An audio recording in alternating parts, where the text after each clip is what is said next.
मंडळी नमस्कार. मी सुजाता परिक्रमामध्ये आपलं स्वागत. आज शारदीय नवरात्र सुरू होते. सगळीकडे देवीची आराधना लोक आता सुरू करतील. आजपासून ते सगळं होईल. देवीने अनेक अवतार घेतले. आपण म्हणतो की सरस्वती, महालक्ष्मी, महाकाली, त्यानंतर इतर अनेक अवतार देवीने घेतले आहेत वेगवेगळ्या ठिकाणी. जसे की आपल्या 3.5 पीठं तर आपल्याकडेच आहेत.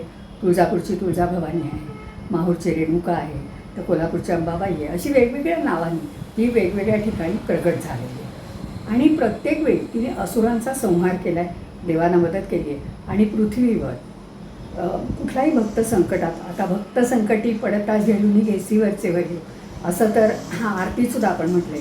त्यानंतर ब्रह्मा विष्णू रुद्र आईचे पूजन करीत. त्यामुळे हे तिन्ही देव जे आहेत, उत्पत्ती स्थिती आणि लय, हे तिन्ही देव जे आहेत तेच मुळात त्या आईचे भक्त आहेत. ती आदिशक्ती, आदिमाया ही ती आहे. अनंत रूपाने ती प्रकट झाली आणि या सगळ्या सृष्टीच्या प्रकटीकरणामध्ये ती अधिष्ठात्री आहे. तर आज मी एक वेगळ्या अवताराची तिची गोष्ट तुम्हाला सांगणार आहे. ते भ्रामरी या नावाने तिचा अवतार झाला. पाताळामध्ये अरुण नावाचा एक महापराक्रमी दैत्य राहत होता आणि त्याची खूप इच्छा होती की आपल्याला स्वर्गाचं राज्यसुद्धा मिळावं. संबंध पृथ्वी सगळीकडे, फक्त आपला हुकूम चालावा, आपण असले पाहिजे. म्हणून त्यांनी काय केलं, तो हिमालयात गेला आणि त्यांनी गायत्रीची उपासना चालू केली. ती उपासना इतका काळ त्यांनी केली की त्याच्या अंगातून ज्वाळा निघायला लागल्या. अक्षरशः ज्वाळा, आग लागेल इतक्या ज्वाळा निघायला लागल्या. इंद्र आणि सगळे देव चिंतेत पडले की आता काय होणार, पृथ्वी जाऊन जाईल ना असं जरा करत राहिला तर. म्हणून मग सगळे देव ब्रह्मदेवाकडे गेले आणि ब्रह्मदेवाला त्यांनी सांगितलं, हा काय करतोय ते बघा आणि आता ज्वाळा सगळ्या निर्माण होत आहेत, तुम्ही आता काहीतरी करा. मग ब्रह्मदेव आणि गायत्री दोघा हंसावर बसून निघाले, त्याच्याकडे आले. तेव्हा त्याच्या अंगात फक्त रक्ताच्या त्या नाड्या ज्या होत्या ना त्याच्यामध्ये प्राण होता.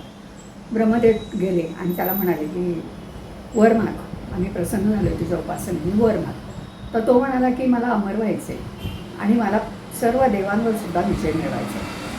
तर ते म्हणाले अमर तर नाही होता येणार, दुसरा काहीतरी माग. तर तो म्हणाला की मला द्विपाद, चतुष्पाद, राक्षस, देव, नंतर माणूस, या कुणाकडनंही मला मृत्यू येता कामा नये आणि मी सगळ्या देवांवर विजय मिळवायला पाहिजे, असं तुम्ही मला वर द्या.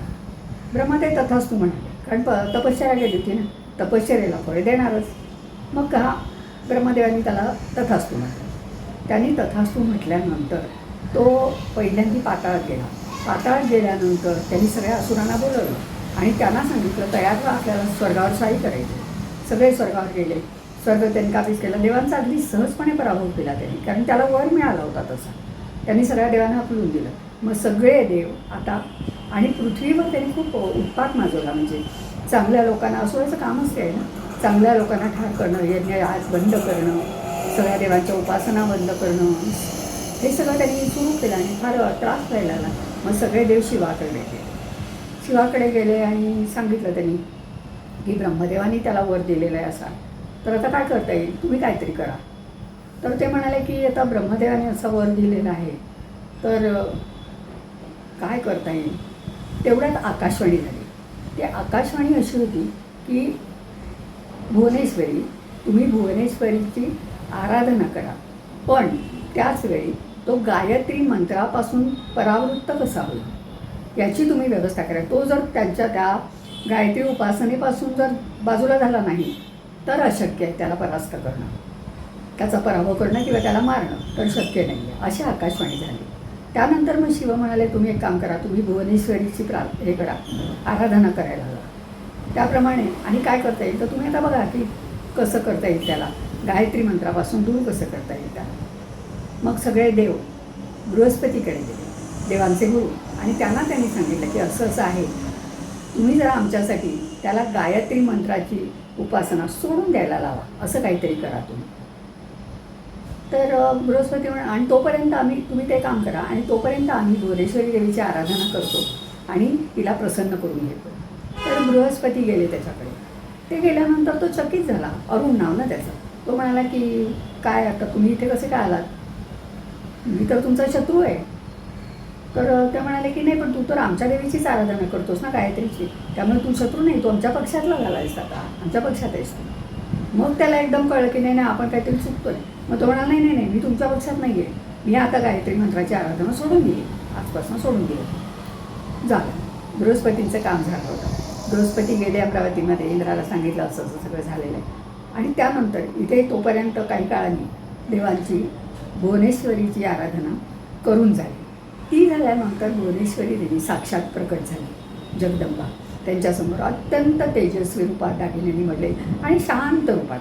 पण तिच्या अवतीभोवती चारी दिशांना खूप भ्रमर फिरत होते आणि ते रिम रिम भुंग्याचा आवाज कसा येतो बघा ना, भुंगे गुणगुणतात, गुंजन करत असतात, तसा तो आवाज तिच्या सगळीकडे तो चारी बाजूने तो आवाज येत होता. तर ते तिची आराधना करत होते. जप रिम हे त्यातलं बीजमंत्र येतो आहे. ऐम रीम क्लीम असे ते बीजमंत्र तीनचे आहेत. म्हणजे महासरस्वती, महालक्ष्मी आणि महाकाली यांचे ते बीजमंत्र आहे. तर ते बीजमंत्र करत होते आणि शांत स्वरूपातली देवी प्रकट झाली.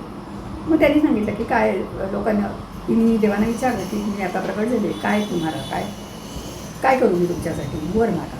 तर ते म्हणाले नाही, हा असा असा असुर आहे, तुम्ही त्याचा आणि सगळं सैन्य, त्यांनी संबंध स्वर्गाचं राज्य ते सगळं त्यांनी सांगितलं जे काही घडलं होतं आपल्या बाबतीत. तर देवीने काय केलं, देवीने तिच्या भोवती जे सगळे भुंगे फिरत होते त्या सगळ्या भुंग्यांना आदेश दिला. ते सैन्य, भुंगे हे सैन्य, आणि त्यांनी असुरांना, असुर सैन्याला आणि तो दानव, मुख्य दानव अरुण, त्या सगळ्यांना त्यांचा वध करायचा असं भुंग्यांना तिने पाठवले त्यांच्यावर. सगळीकडे काही क्षण अंधार झाला. पृथ्वीवर सगळीकडे प्रचंड भुंगे पसरले वातावरणात, सगळीकडे सृष्टीमध्ये. आणि थोड्या काळानंतर सगळे असुर दंश करून भुंग्यांनी सगळ्या असुरांना आणि अरुणाला अरुणाला ठार मारून टाकलं होतं, त्यांचा वध केला होता. ही गोष्ट. आणि त्यानंतर ती देवी म्हणजे ती भुवनेश्वरी देवी जी होती, तिचं ब्राह्मरी अवतार या नावाने ती प्रसिद्ध झाली. आणि ब्राह्मरी हा एक अवतार त्यातला आहे. आणि हा अवतार सगळ्यांना माहिती आहे खरं तर, पण कदाचित त्याच्यामागची गोष्ट आहे ही खूप महत्त्वाची मला अशासाठी वाटते की देवी प्रत्येक वेळी शस्त्रधारी असते. इथे ती शांत रूपातली देवी आहे आणि शस्त्र अस्त्र काहीही न वापरता, इथे माणसं नाही, योद्धे नाही, देवींनी निर्माण केलेले गण नाही, कोणीही नाही आहे. आणि देवी शांत आहे. आणि फक्त भुंगे यांनी सैनिकांचं काम, भुंग्यांमुळे हे युद्ध झालं. फक्त कुठल्याही शस्त्रास्त्रांशिवाय झालेलं दानवांबरोबरचं, असुरांबरोबरचं हे युद्ध वेगळं आहे. आणि म्हणून मला ते तुम्हाला सांगावंसं वाटलं. आता मी इथे थांबते. आणि त्या भ्रामरी रूपालासुद्धा माझा नमस्कार. आणि माता जगदंबा तुम्हाला सगळ्यांना सुखी समृद्ध आयुष्य देवो अशी मी प्रार्थना करते. धन्यवाद.